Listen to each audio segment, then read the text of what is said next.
Good afternoon to you. And fair to say now that this tragedy now has global reverberation. Absolutely right. Thousands of people taking to the streets in London on Sunday. They gathered in Trafalgar Square, just outside the South African High Commission here in the British capital. They moved down Whitehall past Downing Street. There was some angry chanting against the government and the Prime Minister at that point from some of the demonstrators. They also, though, moved a crowd towards the American embassy in Battersea in the south of the city. People were holding up George Floyd banners. They were chanting, "I can't breathe," Black Lives Matter.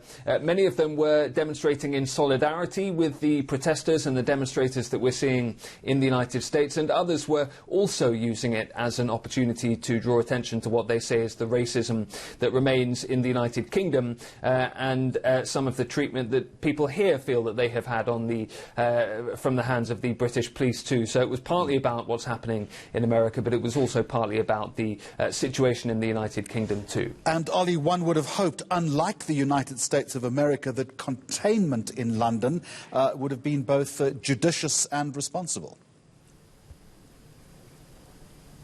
It was very different from what we're seeing in the United States, certainly. The policing is very different in the UK from the US. For one thing, the vast majority of British police officers are not armed. We saw only a handful of arrests at the London protest, 5 in total at the last count, according to the Metropolitan Police, which is a pretty small number given the size of the crowds that were on the streets. 3 of those arrests were for people breaking COVID-19 restrictions. Clearly, it is difficult to maintain social distancing when you're at a large gathering of people like that, and police were keen to try and advise people to keep their distance from each other where possible, but that wasn't always possible, and as I say, 3 arrests were made for people breaching those regulations. But it was by and large good-natured, not really much trouble for the police to have to break up, and of course here in the UK, part of the job of police is to facilitate protests like these, so they were taking care of that side of it too. I just want to change tack very quickly. It's back to school in the United Kingdom today.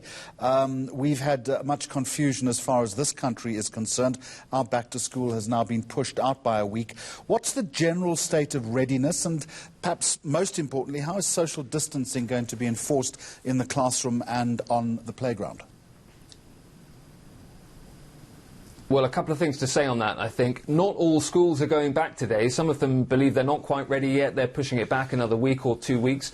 For the schools that are going back, it's primary schools and only 3 year groups in primary school. The 2 early years, the first years, which are considered to be most important in terms of picking up reading and writing skills early in the schooling career, and then the final year because of that transition towards secondary school. And for those children that have gone back, they will be staying in their classroom groups. They will not be mixing at break time. Obviously very difficult indeed to properly, fully enforce social distancing, but that idea of keeping classes in bubbles, restricting the amount they mix with other classes and other teachers, is the way that the government has decided to handle this here. There are, though, some parents who believe it's too early for schools to go back, and even if their children are allowed to be back at school, they are not sending their children back just yet. But certainly the government believes that this is a cautious, phased way to start the reopening of schools, and certainly the Prime Minister has said that he wants most children to be back in some form